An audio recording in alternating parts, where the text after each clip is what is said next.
Hey guys, Walter's World here, and today I'm in Bamberg, in Germany, one of my 10 favorite towns in Germany, so if you're here you should definitely check it out. Have the Rauch beer, the smoked beer. It tastes like bacon, or pork rinds, when you first try it, which is kind of strange at first, but afterward it's great. Now, what I'm actually going to talk about today though, is some travel preparation, some travel tips to do with basically documents and bank issues when you're going to go travel abroad. Maybe travel or live abroad, stuff like that. Alright? Now the first thing, the most important document you're going to have when you travel internationally is your passport. Okay? Now before you go, make a couple copies of your passport. Once you can carry it with you, because sometimes you're going to not want to take your passport with you when you go out and backpack and stuff. You can put it in the safe at the hotel, and then you can walk around with your copy, which will work. You have to talk to the police until you can go get your real passport from the hotel. Okay, some places you need to keep your passport with you all the time, but sometimes you don't want to. Okay, so you have that one copy there for that. Also, in case you do lose your passport, it's a lot easier for the embassy or the consulate to get your new passport if they have a copy of your old one to prove that you actually are this person. Okay, or at least to help them with that. Alright? Also, that second copy, leave with your friends at home so they have a copy of it as well, so if in case everything gets lost, you can have them fax you a copy of it, or they can fax it to the embassy so they can make you a copy of it. Alright? So that's one good thing. So your passport, make sure you get some copies of that. Next, you have your tickets.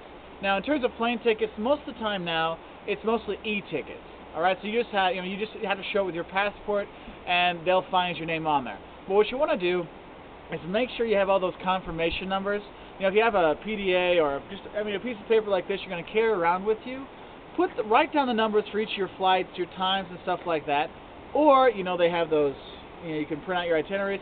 Print out your itinerary with your stuff and the times and everything, and check your itinerary to make sure it's all right. Because myself, I've been in Peru, I was Chile. I was in Chile, I had to fly back to Argentina, and I had bought a ticket for the wrong day. And I had the exam the next day, so things are crazy trying to get things switched. So make sure when you buy something, you check the dates and everything. Same thing with your train tickets. Alright, but anyway, so what you want to do is print out those tickets so you have them and keep them together. Get one of those little plastic sleeves and put them in there. Okay, you can bed it up, fold it, put it with your stuff, just so you have it with you in case when you go to the EasyJet or Ryanair place or BA and they say, okay, give us your passport. Okay, we need to have your confirmation number. You have that with you. Okay? Also, when you have your tickets, try to keep them together, because if you keep things separate, you start losing them. So if you buy a bunch of train tickets or plane tickets, keep them together in a little sleeve and you'll be fine. Believe me, you don't want to be going to the train station going, where's the tickets? I have my plane tickets, but I don't have my train tickets. Or I have my train tickets, I don't have my plane tickets. Alright, so keep those together. Next, another thing you want to have are the phone numbers. Okay, you may have it in your phone, but your phone might not work over there, or it might die, or get stolen, or whatever.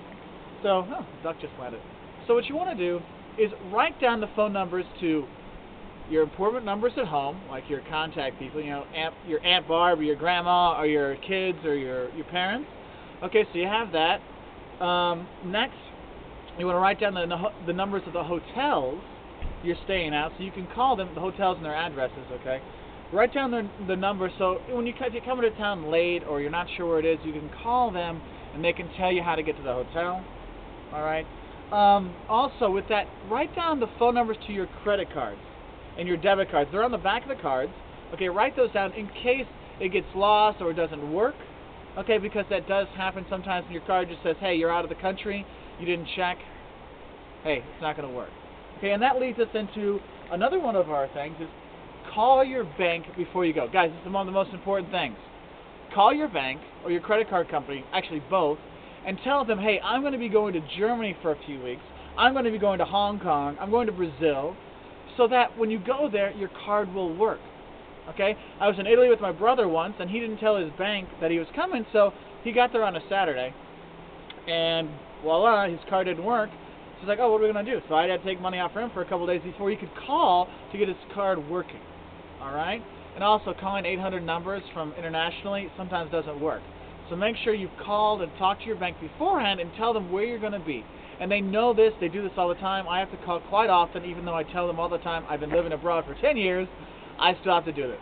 Okay, so make sure you call your bank and tell them, hey, I'm going to be traveling abroad, so expect that.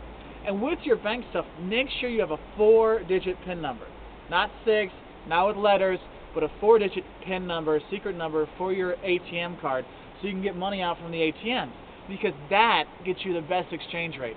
Bring some cash with you, but that should be your backup just in case money. Okay? Take money out with your ATM, you get a better exchange rate, there's no service charge, and things like that. Okay? Next, documents you want to have. Your hotel reservations. Most likely, since you probably don't speak the 3,000 languages of the place you're going to go, you're going to email the people to get reservations. Okay?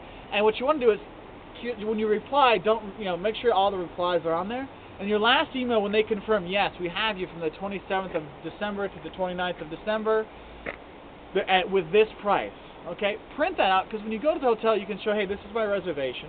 Because I'm not saying hotels are bad or anything, but sometimes they do lose your reservations. Because a lot of these people are writing it down and it gets lost. Also, if they try to kick you out or they say, oh, we didn't have this, your confirmation, you hold up the email, their own words, say, look, you said this. Because even some of the nicer places I've stayed, we've gotten there and they're like, just on this trip, they're like, well, you didn't confirm your thing. You're like, well, here's my last email to you. Yes, we confirm it. Do you want our credit card number? Okay, and they're like, oh, I see. Whoops. And so they had to find us a place to stay. Okay, because you have the confirm there. All right, so just take that with you just in case. All right, and then the last document I want to tell you about is make an itinerary of where you're going to go with your hotels and locations. And maybe you don't have your exact itinerary right in, you don't have the hotels, but give a rough idea of where you're going to be and give that to your parents or your relatives and stuff like that, so they can, see if anything's happening there, if you're okay or something like that. Or if something happens to you and you don't come back, they can give it to the police and say, hey, they were supposed to be here. And I know it sounds silly, but it is something good to have. Also, what's nice is if you have it set beforehand, when you come back home, you see, he likes what I'm talking about. That's why he's quacking. When you come back home, you have your itinerary there. This is what we did, okay? And so you can kind of touch it up, but you already have it there. Because it's amazing how many times I traveled and I didn't make the itinerary, and later on I'm like, oh, I'm never going to forget this trip, and then you forget, where did I go, or which city was first, who was that guy we met, these kind of things. All right? So there's just some tips on documentation and things you should do before you leave on your international trip. Okay? So this is Walter's World signing off from Bamberg. Beautiful, beautiful Bamberg. And I'll talk to you later. Tschüss.